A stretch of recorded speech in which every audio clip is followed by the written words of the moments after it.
Today's kernel is going out to Fran. Fran left me a message that said, "Hi, just listened to your podcast comparing index funds to cake recipes. Brilliantly clear. Thanks." And Fran, thank you so much for that message, and I'm happy you enjoyed it. I had a lot of fun talking about finance and food at the same time. It's probably why popcorn finance exists, so I think that's a sign that I need to do more of this. So Fran, thank you so much for the kind note you left me, and I hope you enjoy today's episode.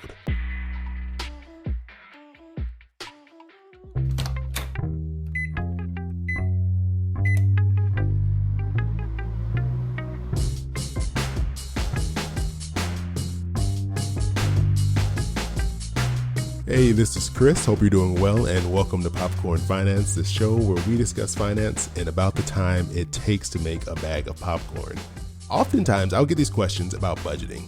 Budgeting can be super personal. It really depends on every person's lifestyle, but there are some rules of thumb that we can all apply when it comes to building our own budget. And whenever I think of budgeting, I always think of this one person, my co-host from the other podcast I host, if you didn't know, called This Is Awkward, Allison Baggerly of Inspired Budget. So Allison, how are you doing today?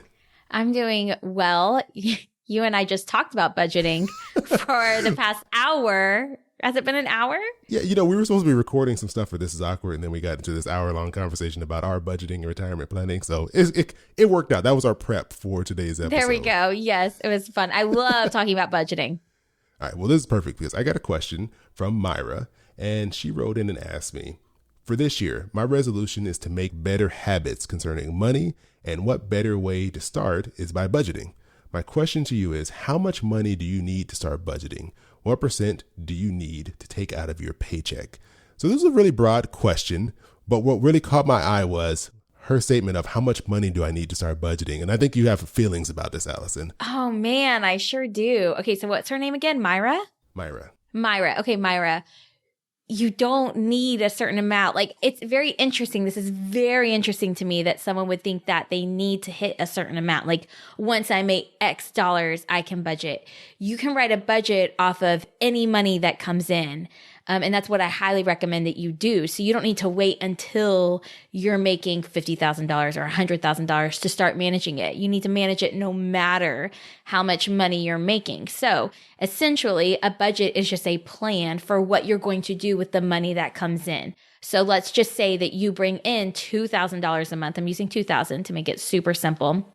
What are you going to do with that $2,000? What is it allocated towards? How much of it are you going to spend on rent? How much on food? How much are you going to spend on your cat that you love and you want to buy, cat treats for? Whatever. It's just simply a plan. So I would say start budgeting now, no matter how much you're making. And in fact, the sooner you start budgeting and the sooner you implement that habit into your life, as your income grows, as you start making more money, you will know what to do with it. You'll have a plan with it, and you won't be overspending in certain areas or wasting that money because you'll have those habits in place. And there's so many things there that I wanted to ask you follow-up questions on. But with that last point you made, I think it is so important to start earlier, especially if you're earlier in your career or, maybe you're going to be advancing and making more money eventually, because it gets so much harder to try to save and do things with a larger income on a bigger scale if you haven't started when you were making less, because it becomes I finally have this money now. I don't want to just save this. Let me have a good time, because you haven't built up those habits. And it's just that lifestyle creep, right? When you have that lifestyle creep and it's creeped up for years and years and years, and then all of a sudden you're saying, wait, oh my gosh, I need to save some of this, or I need to invest some of this. It's harder to pull back and scale back on that lifestyle creep. So as you are saving younger, or when you're making less, it allows you to really look at your purchases and look at your spending with a different eye, look at it in a different filter. And it's easier for you to realize, what is worth spending my money on and what am I willing to cut back on so that I can do these other things I want to do in my life.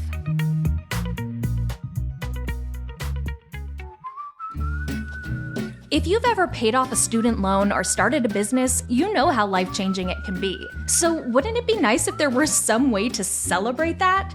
That's why I started statement cards, because financial accomplishments and career milestones are as worthy of celebration as pregnancies and engagements, and it's time to give those milestones the recognition they deserve. Head to statementcards.com to check out our full line of greeting cards. That's statementcards.com.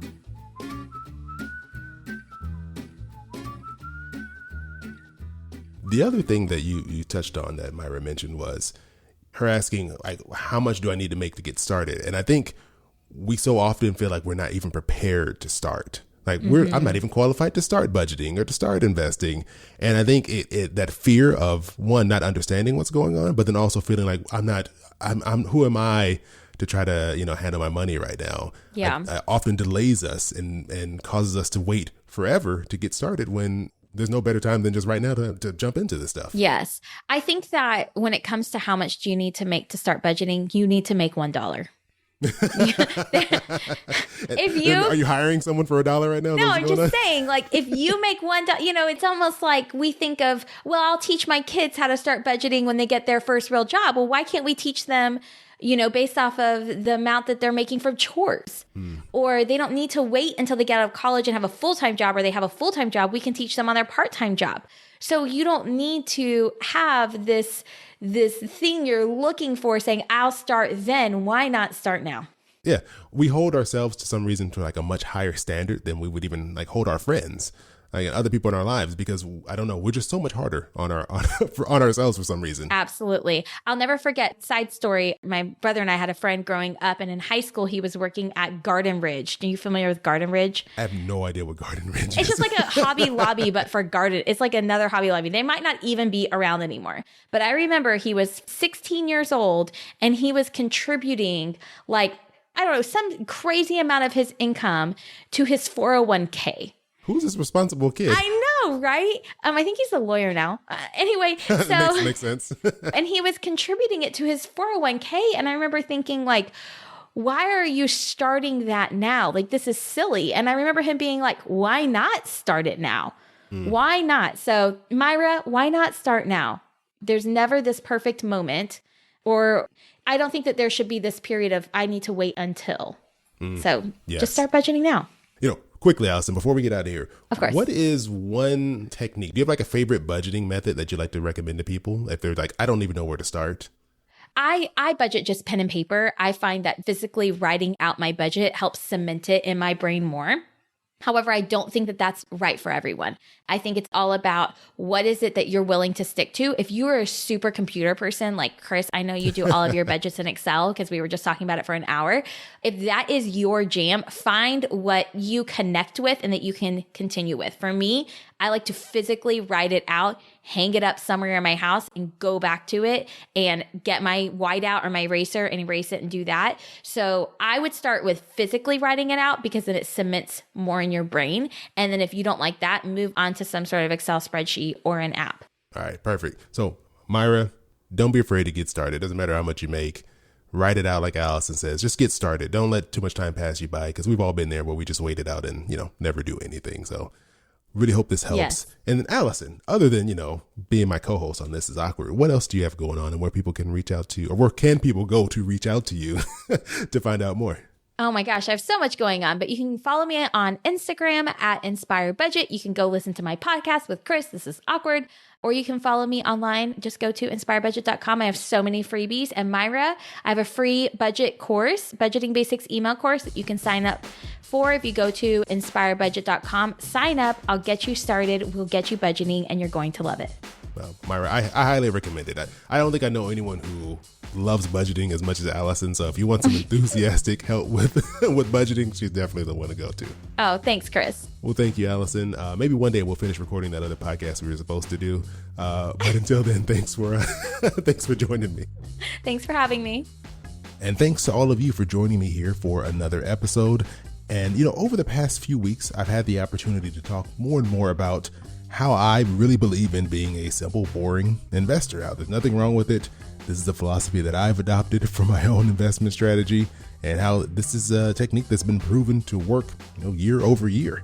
And I got to expand on these thoughts a little bit more in an article that I wrote for CNBC's Grow.